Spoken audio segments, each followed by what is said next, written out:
The following is a special presentation of Tony Kurre Radio.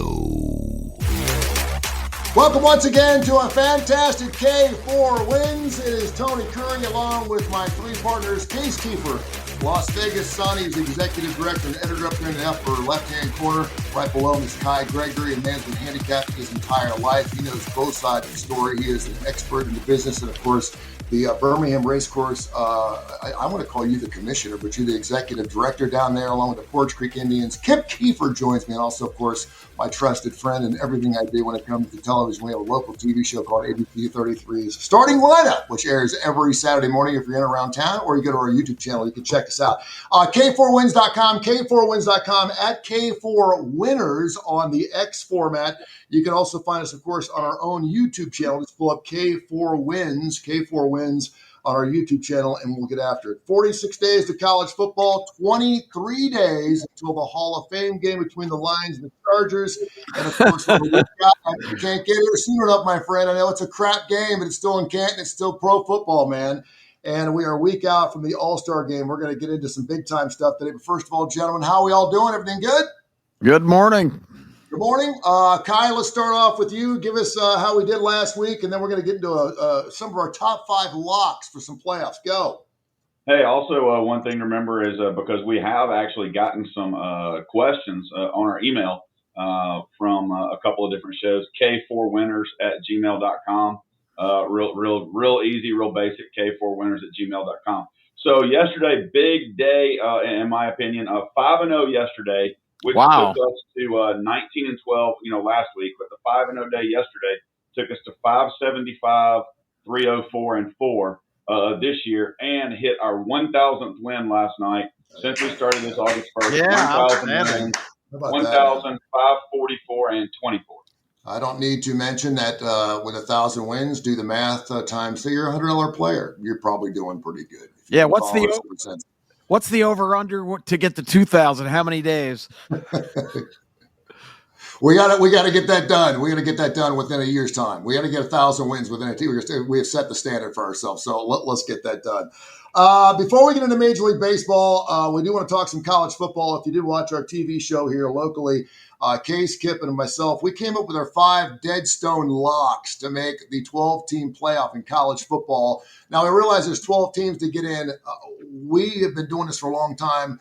We should hit all 5. It should not be that difficult to name 5, I would think.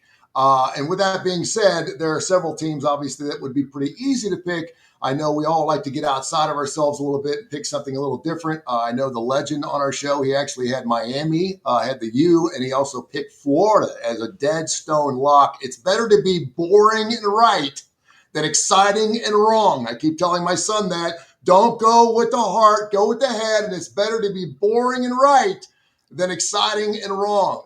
So, Kai, we have not gotten your 5 games. We're going to go around the horn quickly here, and then we'll get into some plays going on. We got Wimbledon going on as well. Let's start with Case Keefer. Our first NFL games coming up here in just about 23 days, but our first college game in 46 days. We're talking college football now. Give me your first college football team to make the playoffs. And first NFL training camps we were talking about in 8 days. I don't know, maybe I'm too technical, but the verbiage of locks made it so that I guess I was like you, and I think you have to go boring. I mean, Miami and Florida as locks is locks. Right? I'd say it's interesting that there's 8 teams that are odds-on favorite to make the playoffs. Ohio in this order: Ohio State, Texas, Penn State, Oregon, Georgia, Alabama, Notre Dame, and Clemson. I believe all 5 of mine were in that group, but you just wanted me to start with one? Yeah, start with one. Go around. You said it lock, so I'm going to be chalk. I'll just go with the favorite, the defending national champions. I mean, Ohio State's as high as like minus 700 to make the playoffs. So if I had a first draft pick, even though I think I'm definitely lower on them than the market, you use the word locks. We're going to be technical. I'd have to go with Ohio State as my first pick. Yeah, and go with, tell me why you're going with who you're going with. Obviously, the defending champions. I've got them as well. Ryan Day, of course, has never lost more than 2 games in a year. 4 of those losses coming the last 4 years to the Michigan Wolverines.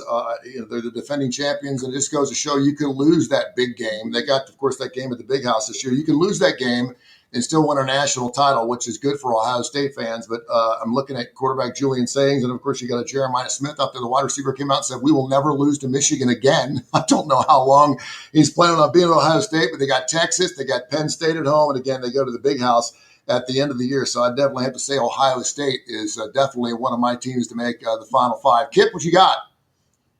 Well, I'm going to go the same direction. Although on TV I held my nose while I was doing it because picking Ohio State is revolting. But I don't think you can deny it. I'm all about looking. The team's case mentioned the top 8. Even I think I expanded out to like 12. I really scrutinized the schedule and looked for potential landmines on the terrain there. But I've got Ohio State because that first game against Texas is huge, but it's in Columbus. I don't see Texas going up there with and I don't care if he's the Heisman favorite and an inexperienced quarterback in that environment in Arch Manning. He might have been great in prep school at a private school, religious school in New Orleans. This is the big stage against the defending champion. I think Ohio State has a big edge there. And I think those kind of games, and another one of my top 5 has one of those games too first week when we'll get to that. But I've got to go with Ohio State because schedule-wise, if they clear this hurdle against Texas right off the bat, they've got Penn State, but that game's in Columbus also. I think their schedule stacks up really well for them. Kylie going 4 for 4 in the Buckeyes, and tell us why. Let's see. Ohio State lost 14 players to the NFL.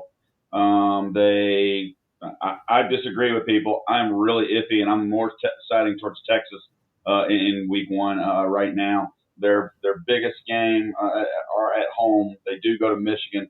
But reverse pivot, my first pick, Boise. Wow. Why?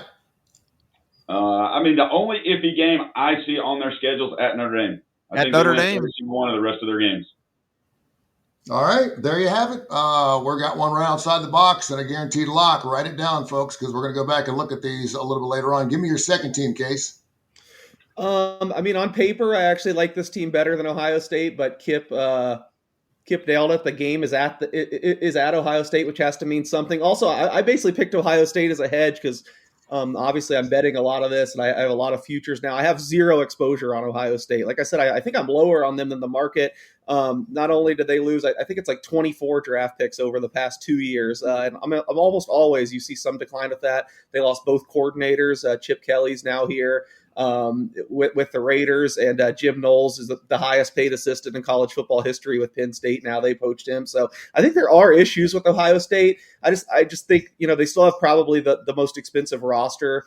And I trust the market time and time again. I'll tell you, I trust people that are betting on this with big money, and they're the biggest favorites. So it was kind of a hedge for me. So I'm not all that high on Ohio State compared to anything else, but I do think they're the most likely playoff. I just think the SEC is a lot closer with those 3 teams. I think you could convince me any 3 are the best. In the Big Ten, it's just a clear 1-2 to me. Ohio State and Penn State. Pick your poison. I like I said, I like Penn State on paper more, but they're going to Ohio State. But Penn State would be the clear second choice to me, given their schedule, their conference. I'd be absolutely shocked if both Penn State and Ohio State aren't in the playoff at the end of the day.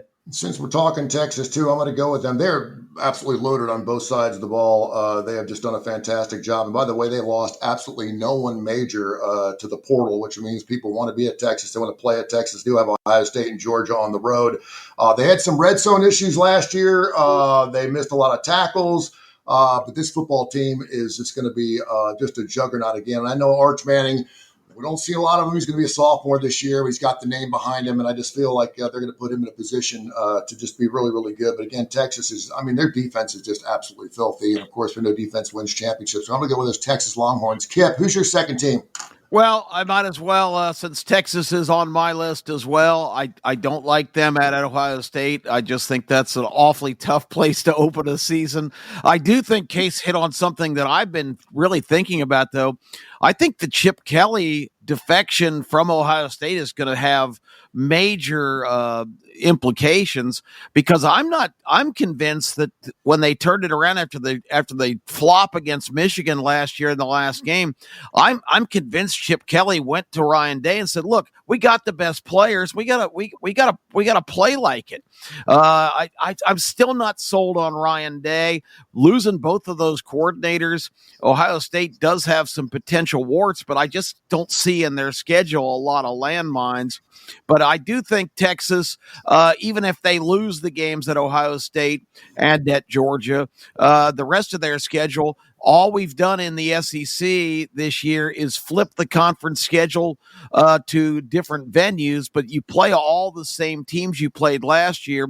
And Texas played the 5 weakest teams in the conference, numbers 12 through 16. So they're playing those same teams again this year. I don't see them. A 10-2 Texas team is a lock for the playoffs. All right, Kai, you went with Boise State, your first team. Who's your second? My second one is I like the defense, and I like it even more with Chris Ash as the new defensive coordinator and their joke of a schedule, and I will go with the Notre Dame Fighting Irish. Yeah, and there's been a lot of if you pull up Notre Dame right now, everyone's talking about how Coach Free, man, it's cool to be rooting for the Catholics again, which is kind of cool. Since I practice Catholicism, we don't get that a whole lot. And an American Pope. Outside what our priests are doing wrong, it's nice to be able to root for their football team. All right, Case, give me your third team. Go, baby. Yeah, third team. So I'm on Notre Dame as well. I will say it's problematic. I don't know if you saw, but that I shouldn't even try to pronounce his name, but their first round NFL draft pick for the second straight year, Charles Jargish or whatever, got hurt in a UTV accident. I guess there's a big UTV race in South Bend, so you connect the dots. He was probably participating over the weekend. So now they've already got 2 of their starters hurt on the offensive line again. It was like they beefed up their depth. You thought this wasn't going to be a problem this year. I still think people might be sleeping on just how good Notre Dame's roster is. So I'd still reluctantly put them as a lock, my final lock, but I am worried about some of the injuries. I guess going in order, though, since it's third, I kind of already spoiled one. Well, I guess I'm going to kind of disagree with well, not disagree, because if you're telling me right now, gun to my head, does Texas make the playoff? I'm saying yes. But it sounds like I'm by far the lowest on Texas of us 4. I guess it's just in my nature. I can't go with the 5 absolute chalkiest. I got to find one team to pick against. We talk about Ohio State losing a lot to the draft. I mean, Texas, excuse me. I think what really differentiated them last year in every game except for the Georgia games, where they were just dominant up front. They mauled everyone. I think they had 12 guys go in the draft, including 6 linemen between the offense and defense. They've lost just a ton of those big guys up front the last 2 years. I think 5 or 6 first 2-round draft picks. I mean, I know they have a lot of talent, and their roster is probably, right up there with Ohio State in terms of spending, but it's tough for me to think you're just going to roll right out there without all these NFL guys and be as good as you are up front the last few years. So if my life depended on it, I'd be picking Texas as one of my locks, but I had to go against one of the absolute odds-on favorites, and to me, that was Texas that I landed on. So the next team, and my answer probably would have been different 2 weeks ago, but it's similar to the Big Ten, where I went Ohio State over Penn State because they have the game at home. I think my third pick would have to be Georgia. I like Alabama a little bit better on paper, but that game's early in the season at Georgia. There's some buzz around Georgia. There always is, but supposedly this is the first year where it seems like they might have nailed the transfer portal, hit on a lot of these kids. So if it was at Alabama, I'd be Alabama, but I'm going to go Georgia. I think it's big they get that game at home. Yeah, and before I got Georgia in here as well, but I don't want to get Clemson out of the way because I feel like that's the one team everyone's been kind of holding out on a little bit. Dabo Swinney's got everything coming back, 67 of the 73 scholarship players.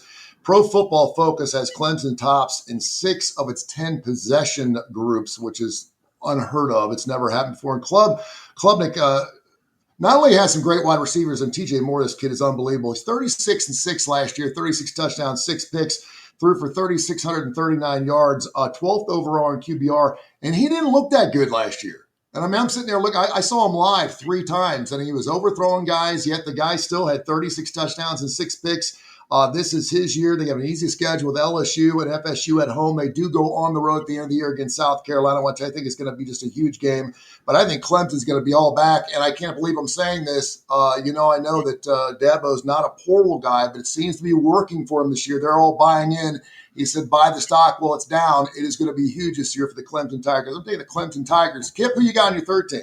Well, again, I'm just jumping back in when ones I have on my list are being identified here. So you heard on starting lineup, I have Clemson as well, not because I'm that high on Dabo or the program, but the ACC gets an automatic qualifier who wins the championship in the league. Yeah. And looking at the schedule, I don't see very many landmines for Clemson there. And I don't think the ACC overall is that strong. So I really feel like they're, at the end of the day, going to be the last man standing in the ACC, which makes them a lock. I do want to comment real quick on Notre Dame. I'm concerned. I know Notre Dame's loaded with personnel. I'm concerned about their schedule. I tell you, I always look for those potential places that of problems. But Notre Dame first game is at Miami. That's a pretty challenging opener. And then they come home and host Texas A&M, who we really don't know what they're going to have, but they're going to be a competitive team. And the way they got out of the gate last year, losing in week 2 to Central Michigan, I just see some landmines there. I keep using that term. I got to think of an alternate term. But Northern Illinois. Yeah. Northern Illinois, not Central Northern Michigan. Illinois. I'm sorry. My bad. That's even worse. But it's a MAC. All the MAC teams blended together in my mind. Thank you for that clarification. They also host Boise State, which is not a gimme, and they've got USC on the schedule. And Lincoln Riley's been loading up the coffers there on roster. I just think they have some challenging games, so they're not going to make my list of the chalky teams. That's the one I'm leaving out. But I've got Clemson as my ACC champ. Kai, give me your third, bro. I saw that pop up from Vic Damon, don't sleep on Michigan. Well, let me tell you, I'm snoring right through it. Just so you know, Vic, we will respond when people pop that up. But I do not Michigan is going to lose to Ohio State this year at Michigan. They ranked 129th in offense last year. I mean, this team can only go up. Just mark it down. I don't care that they've got this quarterback and all this different stuff. I think Michigan loses quite a few games this year. So I'm absolutely snoring, sleeping 12 hours, 14 hours sleep on Michigan. My third team, even though I hate when they have 11 o'clock games at home, anytime this team plays an 11 o'clock game at home, absolutely bet against them. And even though they have 80% of their production back, I'm going to go with Clemson as well. But when they play at home, their 11 o'clock games are just god awful. And so far, I haven't seen any 11 o'clock games on the schedule, except I think the last game in South Carolina, they've already said 11 o'clock. But one of my favorite things to do, especially when Clemson is favored at home and their 11 a.m. games, is bet against them. But I do agree that I think the ACC sucks, and they've got a lot of people back, so I'll go with Clemson. Kip, let's go number 4. I'm going to bounce it around a little bit here, and then we'll do Case. Kip, what you got for number 4? I've got, how about them dogs? I think Georgia's going to be really a lot better than some people think. There's this buzz out there that Georgia's talent level has dropped off. I don't think that's true. Case mentioned the portal. Kirby Smart, a lot more active. They have completely revamped the receiving core. They've brought in Malachi Branch, who's a game breaker from USC. Noah Thomas, the leading receiver last year for Texas A&M. They have Dylan Bell back. They have a bunch of young guys they developed during the season last year, and they've plugged in late in the portal situation in the spring, the leading tackler from an Army team that overachieved last year, an edge kind of a player that's going to be a big infusion for their defense. And to complement Frazier, their outstanding freshman back from a year ago, they signed the leader from a surprising Illinois team last year who's like a 6'3", 240 guy, kind of a big back. I think Kirby has hit the jackpot in the portal. And Gunnar Stockton is getting a lot of flack Gunnar Stockton is a lot better than people are thinking. Even like people like Paul Feinbaum saying Gunnar Stockton didn't show him anything. Well, that Notre Dame game was just kind of a weird game down in the Sugar Bowl. It wasn't Gunnar Stockton deficiencies that cost him that game. It was the Georgia coaching approach. They really needed to just play an ugly defensive game. And I've been using the line that Gunnar Stockton wasn't asked to step in and replace Carson Beck. The game plan was for him to be Carson Beck, and he's got a different kind of skill set. I think Mike Bobo and the Bucs got to stop on the head coach's desk. Kirby Smart really did not take advantage of 4.5 weeks of preparation, and they didn't put anything in the offense really for that game that accentuated Stockton. I think he's going to be a big surprise. I think people are going to be shocked at how good a quarterback he's going to turn out to be. Since you went with it, I'm going to hop on board too. The Georgia Bulldogs, they did lose that game against Notre Dame. Let's not take away anything from Notre Dame's defense that game too. They played lights out. They were all over the ball. Of course, they also lost that weird game to Ole Miss last year, which is not used to seeing. Zachariah Branch, of unbelievable wide receiver, is going to be on the other end. That Gunnar Stockton, one of the greatest names in quarterback play. Gunnar Stockton, you can't go wrong. You mentioned Nate Frazier, the running back. He's going to be back for another season. They did lose 4 O-linemen, which I think is going to be huge. But again, it's not even like 3-star, 4-star guys. Everybody is a 5-star guy. Everybody wants to play, and he's got all of them. The defense is filthy. Got Miller, McCloy coming back. They did lose a couple players to the portal and a couple players to the NFL draft. But I fully expect Kirby Smart. I don't think Kirby Smart's ever going to have 2 down years in a row. And you could say last year was somewhat down. They made the playoffs. I mean, they played Notre Dame and almost got a chance to win a national title. They won the SEC. They did. And I mean, a lot of people are saying, what happened to Kirby Smart last year? I'm like, they won. They won the stinking SEC. I mean, how bad is it going to be? Beat Texas twice. Exactly. So I expect Georgia to come back and certainly be a lock. Case, what you got? So I guess I guess the biggest place where we're all different is you guys are just all in on the orange teams, and I'm not. If there's 2 of these, if there's 2 of these big favorites that I just think that I'm a little more skeptical on, it's Texas and Clemson. I will say, as far as betting wise, Clemson has gotten, I mean, by far the most movement of these contenders, and it's not like people betting this in April or June have no idea and are just putting a few dollars down to be excited for the season. There's some real sharp betting hype on Clemson. And I know they bring everyone back. I don't know. I need to see it first. I think a lot comes down to that first game with LSU. Obviously, it's at Clemson. I just think LSU is going to put so much in this game. It's been such a story within the program that they keep losing these big non-conference openers. I like Garrett Nussmeier better than Cade Klubnik. I can't believe now that's like a hot take. I mean, I've seen people saying Cade Klubnik's going to be the first overall pick. I just don't see it. I mean, his top level is great, but he's been inconsistent his whole time. So I trust LSU. Let me just point out, and I mentioned I saw him 3 times last year because my son goes to Clemson. I'm an eyes guy, and I know you are too, Case. I agree with you. I mean, when I was looking up his stats, I could not believe he had 36 touchdowns and only 6 picks. I could not believe he only had 6 picks last year because he was floating balls all over the place.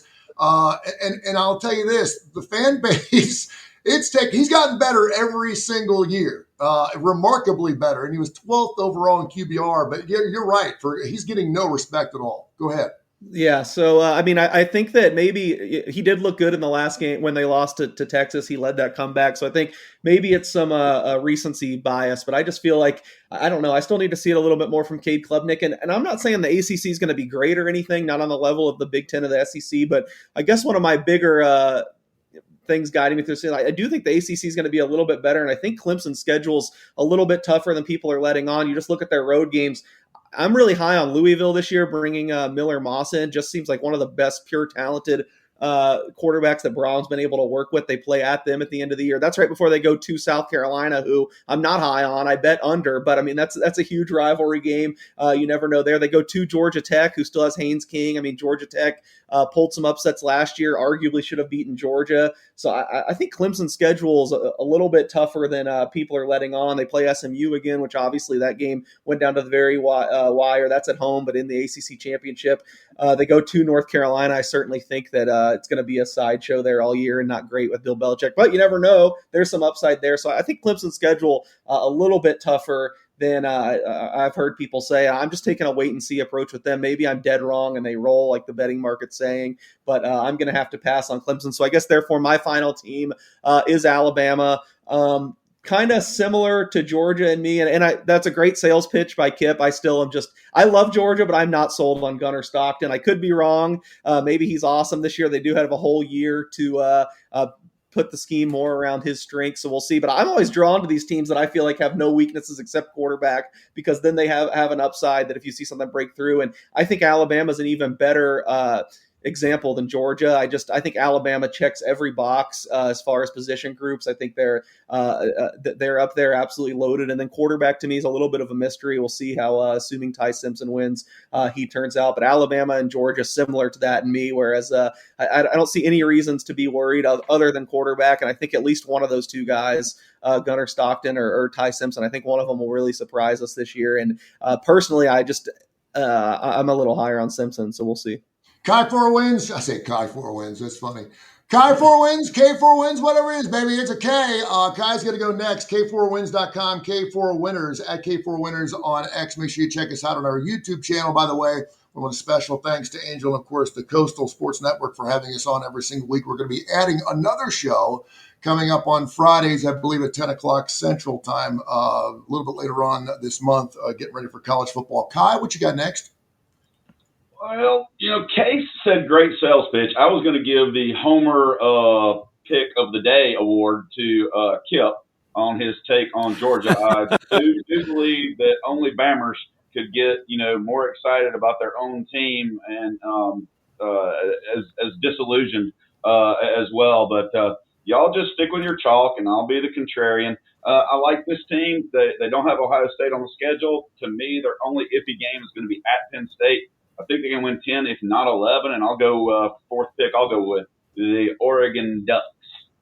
And the Oregon Ducks right there, too. That's not really going outside the box, my friend. That was one of the 8 teams that spot on is going to probably go. And again, what's their over-under on wins? 10.5. I think they're one of 3 teams that's got double-digit wins. Case, what's your nobody said them, so it's a little bit out there. We still have a ways to go. Okay, well, if you're going to do that, then I'm going to go with my last one, which I don't think anyone's going to have. And I actually love it.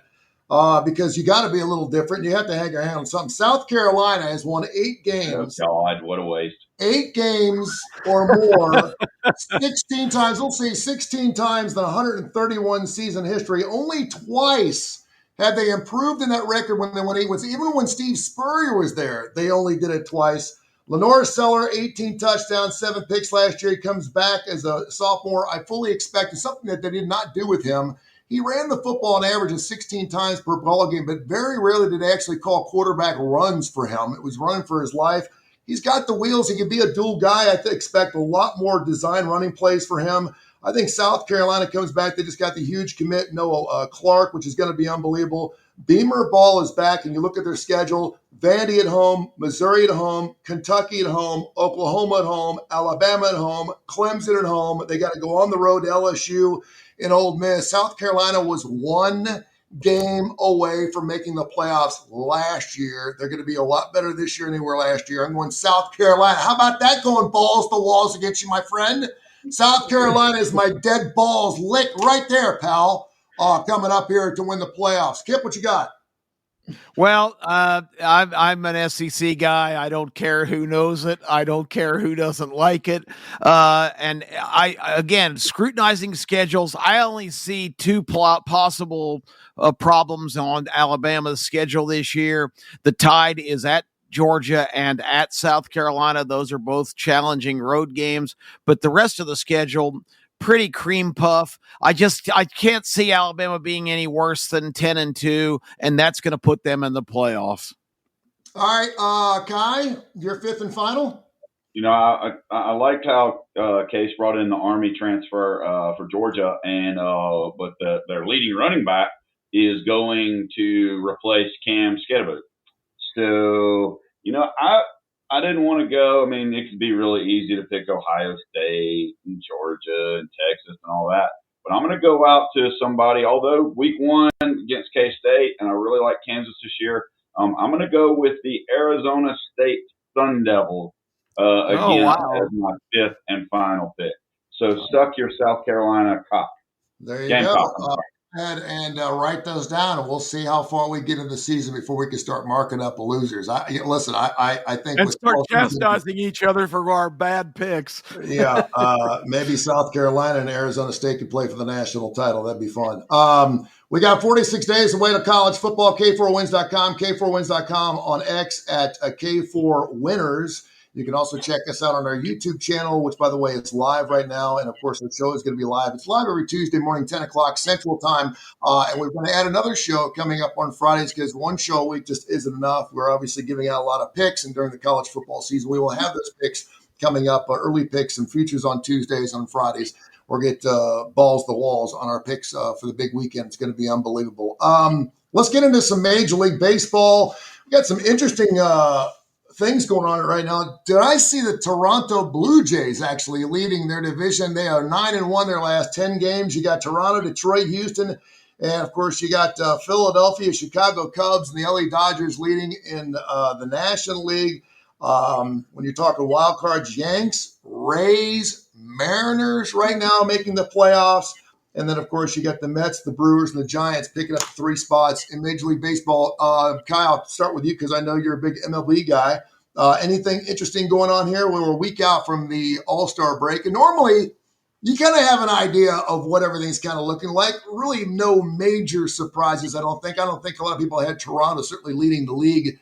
And by the way, they were 7 games out 2 weeks ago. The Yankees just fell apart. They lost, 6 or 7 games in a row. Toronto rolled off 9 out of 10 and just flipped them off. I don't know if that holds, but your thoughts so far halfway through the season? When Toronto got their 9th win in a row last night, and the Yankees have run off 6 straight losses twice. They've been a huge disappointment. As a Red Sox fan, I've absolutely loved it, and hope it continues. Toronto team's got some skill, but I'll tell you what, it's crazy because this is, I looked this up. This is the at this time during the year, this is the least amount of teams in Major League Baseball with a winning road record. Wow. How many teams y'all guess has a winning road record 3. in Major League Baseball? Well, it's not that low. You asked. 11. It's actually 7 teams with a winning road record in Major League Baseball. Best home record is, depending on how you gauge this, I would gauge it just because of losses, but one less game. Best home record in baseball is Houston and Detroit. Houston's 32-15, Detroit's 31-14. So the worst home record, Colorado, 10-36. Best road record, Detroit, 27-20. Worst road record, the White Sox, 11-36. Some of those Tony Kurre useless stats. We've only got a run differential of losing teams with positive runs down to 3. Texas is 44-47, but they are plus 24 runs. Atlanta is 39-50, and they're still plus 4 runs. And Arizona is 45-46, plus 3 runs. Let's back up a little bit. Kip, you are a huge Atlanta Braves fan. I mean, you are almost the general manager of that baseball team, and I know how painful this is to see your team 11 games under 500. What's going on with this team? I know they're not runners in scoring position. They've been horrible, and I know that. But at this point, if you're the GM, what changes are you making? Are you just hoping like hell it just starts popping back up again? We know this team's got firepower. What's going on? Well, the hoping that pops back up again has been the philosophy all year. Yeah. I have had people tell me as recently as a couple of days ago, well, you watch, the Braves are going to be awesome in the second half. I don't know what they're basing that on if they watch that team every day. They are just the worst ever of putting the ball in play at fundamental times. All weekend long in this ball, they got swept by the Orioles. The Orioles have been sputtering. They've got a real good core group of young guys, but their pitching is horrendous, and yet they come into Atlanta and sweep the Braves. Atlanta has chances to score in bunches and never come up with a clutch hit because they don't manufacture runs. They don't use they've got abundant speed on their team, but they play for a 3-run homer because they still think that they're living in 2023. That was an unbelievable year. They hit 307 home runs, tying for the most of all time. Mm-hmm. They don't play any other. They don't move runners. They don't try to steal bases. They've got guys in serious decline.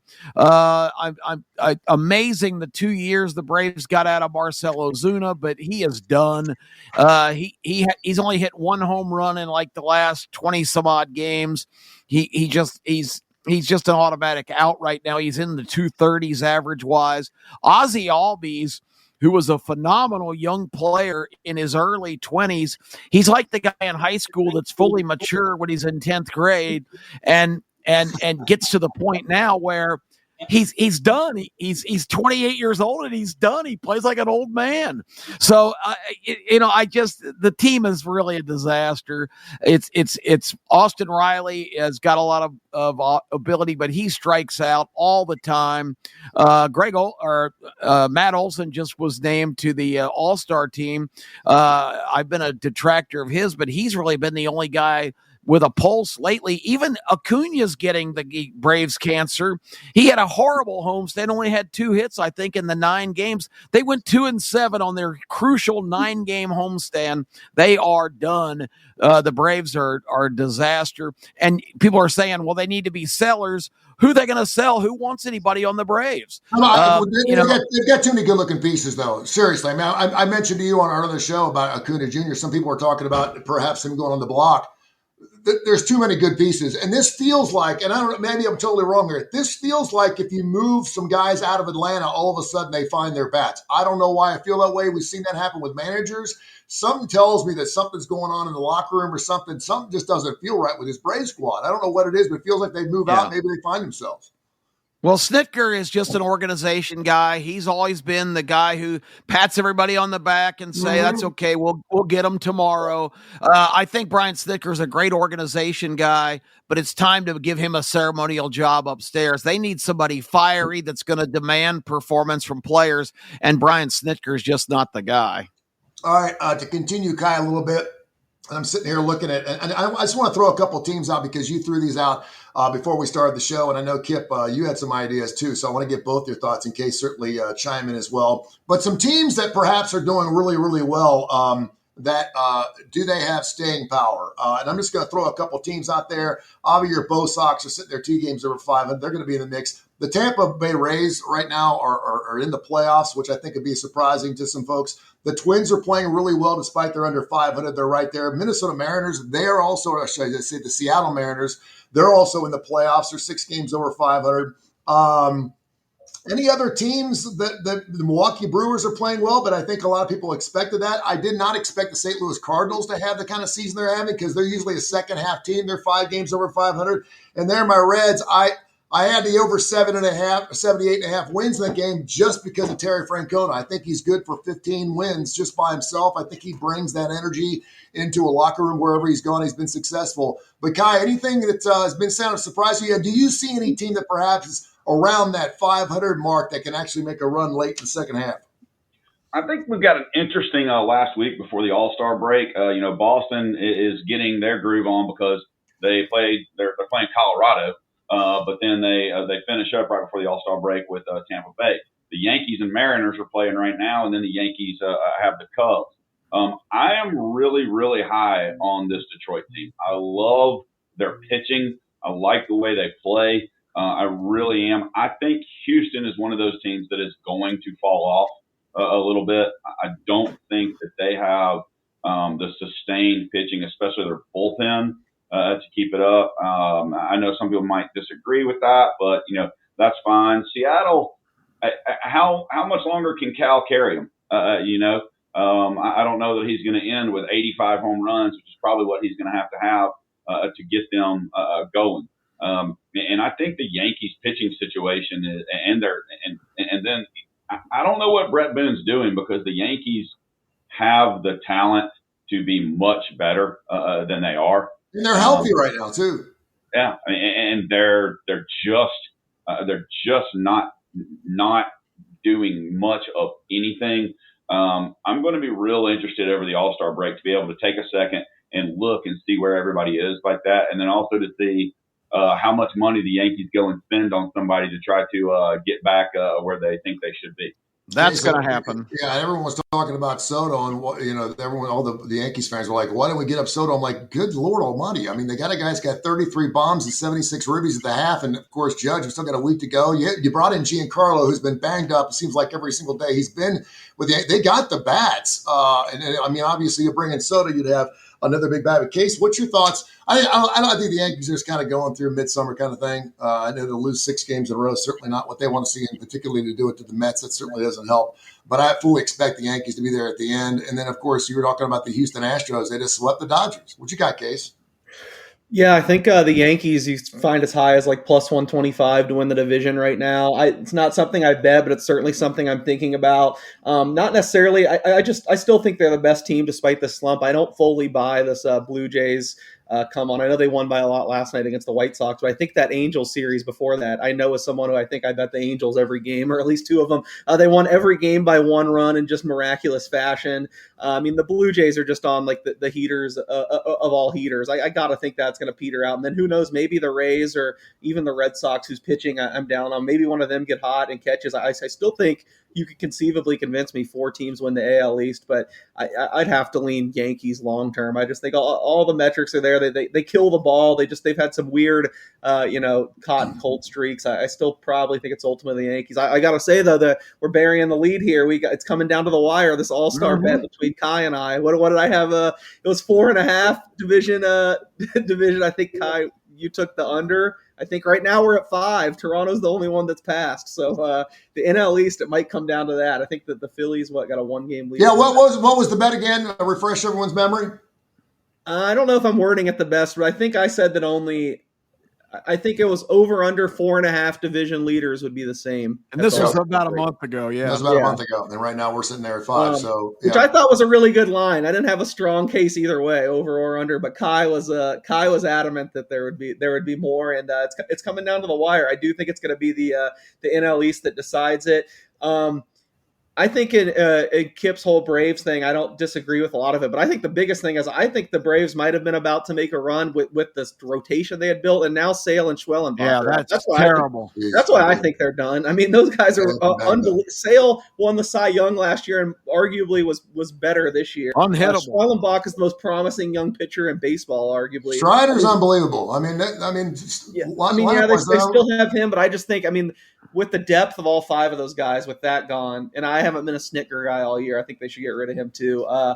So I don't know who I favor between the Phillies and the Mets. Probably the Mets, I think, get it together at some point, but that's going to be one of the more fun divisions to watch. It's just crazy. We've gotten to this point where it's not going to be a 3-team race like it looked. Certainly, I think even with the Braves starting slow, I think talent-wise on paper, that's where I actually disagree. The only part that I disagree with Kip a lot, if they choose to be sellers, there are a lot of pieces that they can get a lot better. There's already been Godfather offers for Acuna and stuff, which I personally wouldn't want to make as a Braves fan. But I do think if that's what they decide, they want to be in the future and build for the next decade. If they sell all these guys off, there are few teams in baseball that I think would command. They could get as many pieces as they would be insane because they've still got Acuna under control for 6 more years at a great price. I agree. Price, they can't move him. That'd be absurd. But I think you can get things for these other guys too.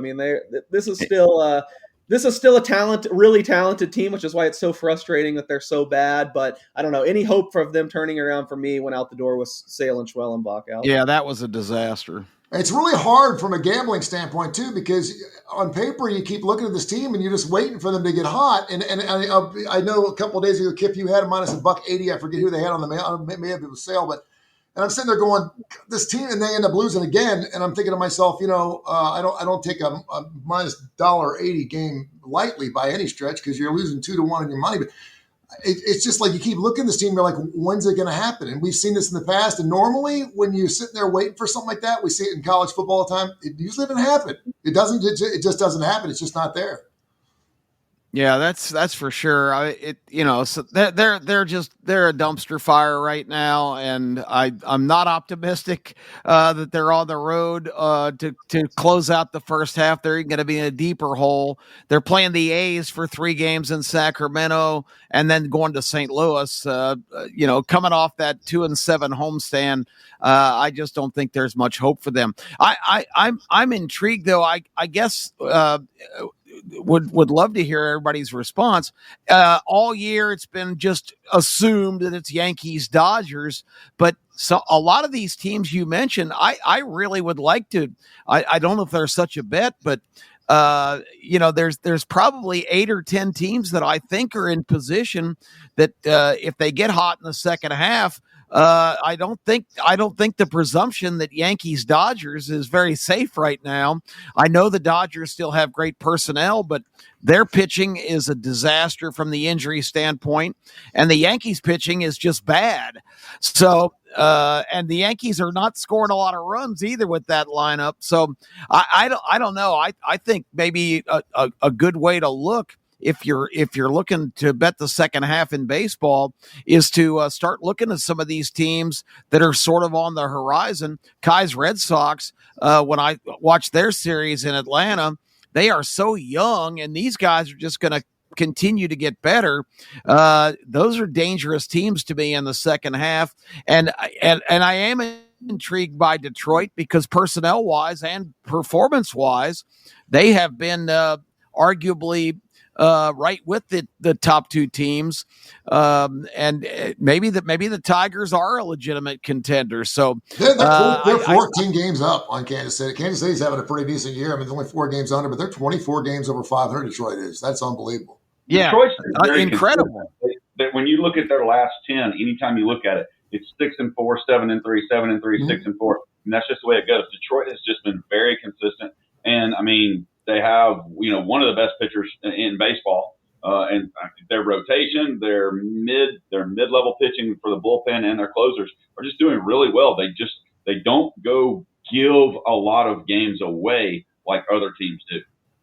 Yeah, and you talk about the Dodgers and Yankees too. The one advantage I think the Dodgers have, and obviously it was huge to get Shohei back in the rotation. I think obviously we keep thinking about what a great bat he's got, but let's remember he came in as a pitcher and he's just fantastic as a pitcher too. So to have him back on the mound again is probably going to be huge for him. I don't know how long he'll go. But yeah, from start to finish, what they're 20 games over 556 and 36. I firmly believe though the Yankees are going to find themselves, and will certainly the Yankees fans will not allow them not to find themselves. They'll try to buy it. Yeah, if they don't find it, they'll try to buy it. But I do think it's great that to see the Mets are having quite the season as well. We expected obviously with the big trade to get Soto in there, and they're 13 games over 500. It's great to see that Subway Series, and from a baseball standpoint, I love to see that as well. So that's good. I did want to ask the two of you, and I talked to Kip about this on the Keefer and Kurre show here on Tony Kurre Radio. By the way, K4Wins.com, K4Wins.com, at K4Winners on the X format, and wherever you want to check out, of course, on YouTube, you can get on there. Vic Damone's timed in again. Don't sleep on Michigan, but also Tiger baseball. You are correct. We've been all over it. But there's a game up in Bristol, Tennessee that's going to be played coming up on August 2nd with the Cincinnati Reds and the Atlanta Braves. What are your thoughts, Case, on you? Listen, you've got the frozen tundra being played at Wrigley Field. You've got basketball games being played on ship decks.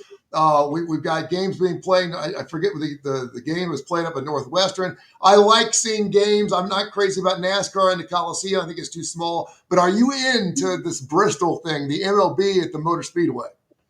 I totally forgot that was this year, actually, till you just said it. I remember the big announcement, and it certainly looked cool when they put the renderings out and stuff, but something I hadn't thought about it might have been 2 years ago when they announced that, or last year maybe.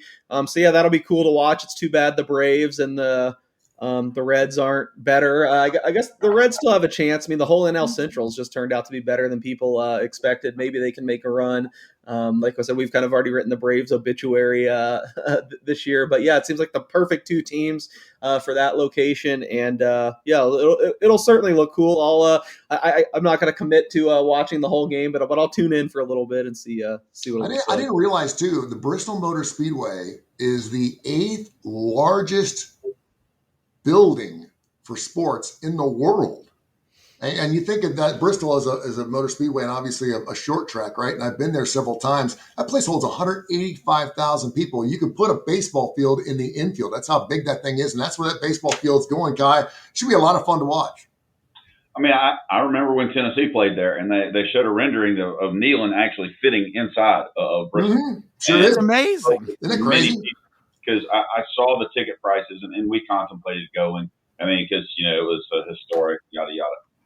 But I think it's stupid, especially with the little bitty baseball. You couldn't see shit in the football game from Tennessee. You're sitting in the 50-yard line, the best seats, watching a football game with a larger ball and all that, and you're sitting there with your binoculars to be able to follow stuff. I think it's going to be worse in baseball. I understand the reasoning in doing it, and you're trying to make money and sell a lot of tickets and get people into a different area. I might watch it on TV, but you couldn't pay me to go watch it in person. Yeah, and my thing is too is they're talking about setting a Major League Baseball record, obviously with the largest crowd ever to see an MLB game. They could do that in a heartbeat because they could sell 185,000 tickets if they want. But they're also kind of being dubious in the fact that they're like, well, we don't want to sell tickets if there's not a good seat. And like you just said, if you buy the 60,000th ticket, you're probably sitting in shit land. You're not going to get good seats. Now with that standpoint, a lot of people talk about, March Madness in the Final Four. Sometimes when they do it in these huge arenas, or maybe they'll do it in a stadium. They did it over Mercedes Dome over in Atlanta, and you're selling 70,000 tickets. And at least you can sit there and say, I went to a Final Four game I was in. You are using binoculars the entire time, but at least you get a chance to go in. So if they want to set a record in Major League Baseball, they could certainly do that.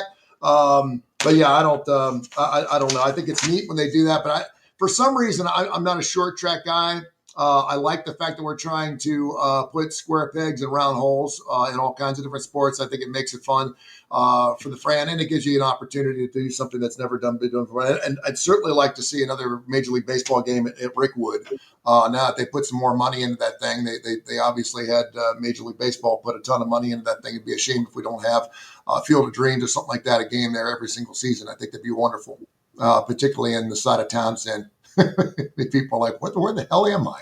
Is this Iowa? No, this is Birmingham, Alabama. You're on the west side. This is where we play baseball. This is where the big dogs used to play.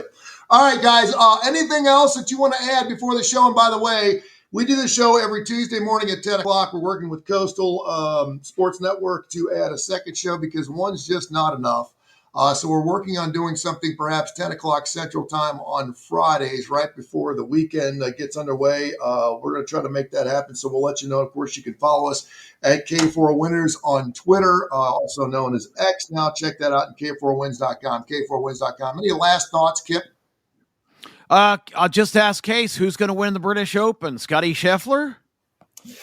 I mean, I do have some Scheffler. He's not actually. This week's going to be really telling. I love this event as far as non-majors. The Scottish Open's always great because basically all the best guys are there, and a lot of the DP World Tour guys, formerly known as the Euro Tour, are playing. So it's a big melting pot. I think typically this week I like guys that hit it further. I bet one of the favorites this week. I'm on Rory McIlroy. I got him 11-1 yesterday in the Scottish. Wow. I do not have any exposure to him in the Open Championship, so we'll see. Hopefully he does come through this week. I mean, he's just been lights out on this course where I think driving distance really matters, and he still hits it further than just about anybody. So Scheffler, I might have given it out. I think I gave it out on the starting lineup. I think I fired when he was plus 550 to win the Open. His form's kind of dipped a little bit, and he doesn't spend a ton of time in Europe. Unlike a lot of these guys, it seems like he just kind of shows up, and he is the best player. So I think he's got a great chance. I will say last week, Still, if you shop around, get it. I think you asked me the same question on here, and I said Tommy Fleetwood at 40-1 was ridiculous because he's playing like the third best player in the world, even though he can't win. He usually wins in Europe. I did see this week, seeing how the market have moved, like Circa, who takes the biggest bets, they moved to Fleetwood 20-1. So again, this is what you want to do. You want to beat the market. Hopefully you listened to me last week and got in on that Fleetwood. I would still say if you can find like a 30-1, I think he's a threat this week at the Scottish. He's the second shortest guy I took along with Rory. I don't know if Royal Portrush, even though Rory's played super well there where the Open is, I don't know if it's a great fit for how he's playing right now. So dream scenario this week is that Rory plays really well and hopefully wins at the Scottish, and then we can sell on him next week. So I don't think he's getting that second major in a year. I am more on the Scheffler train, the Fleetwood train. I also bet Bryson DeChambeau, who I've been betting I think this is the third straight major I've been on. And I will say, I kind of am feeling uncomfortable going into this Open because his form has kind of dipped as well. He was when you say form is dipped, what do you mean? It's just golf. It's a weird thing. You have it for one stretch. I mean, he was absolutely killing the ball. I believe on Live, he was they only play 3 rounds, but I believe he was the leader after 2 rounds for maybe 4 straight tournaments. One of them was tied, but anyways, he only turned that into 1 win. So he was just playing better than anyone, basically. And now lately, it seems like his approach game's just real off. He's not hitting as many greens. His numbers have just dipped. So I guess in more layman's term, he's not playing as well as he was, in April and May or whatever. And usually the Open, these courses are so old, the distance doesn't matter quite as much. So the 2 shortest guys I have are Scheffler and DeChambeau, and I'm in a weird situation where going into a major, I'm not feeling super great about either of them. I still feel like Tommy Fleetwood's playing just as well as both of them. So if you can find something better than the 20, if I had to tell you to make a bet right now, it'd probably be him. Kai, last thoughts? I think it's a great time to get on Fleetwood. Rory's not going to win a major. I mean, let's be honest. He just chokes in majors. Maybe he'll win this week and go from there. But I'll tell you what, I'm fired up. Looking at scores, I had, tennis.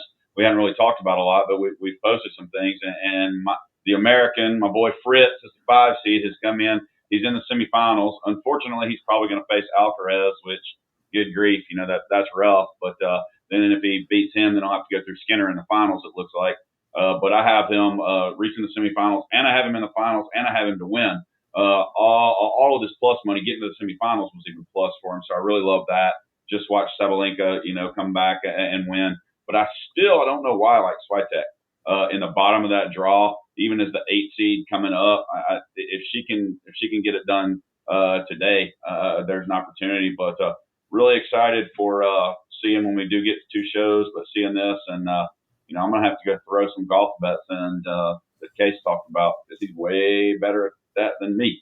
How about the worst beat of all time yesterday? I don't know how much you guys are paying attention, but Grigor Dimitrov was up 2-0 on the number 1 player in the world. Yannick Sinner looks like he was going to cruise to win. 17-1 underdog, and I've seen some people sharing their slips, had him 17-1, and then he hurts his wrist and has to retire. And Yannick Sinner, I think, even said he does not take this as a victory. He was not celebrating at all. I mean, oh man, you just have to be beside yourself if you had Dimitrov 17-1 yesterday. Probably the worst thing that happened for the rest of the field also.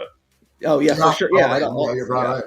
K4Wins.com, K4Wins.com, K4Winners on the X format. And of course, your YouTube channel through Tony Kurre Radio is K4Wins. Check out our YouTube channel. Our shows are live. And of course, once they go live, they're out there in the social media world, not to mention, of course, wherever you get your favorite podcast. Tony Kurre Radio consistently in the top 10% of all podcasts nationwide. We're very proud of that. And we love having great sports stuff. Thanks again to Angel and, of course, the entire crew at 102.9 The Game, and also, of course, Coastal Sports Network for letting us be part of their big winning ways. And we'll look forward to having a second show coming up on Friday. Hope to have all 4 of us a part of that. We know that Case has got a lot going on with the Vegas group, and, of course, Major League sports going on with the NFL and everything else. Of course, Kipster's going to be part of that as well. So thank you, gentlemen. Appreciate you, man.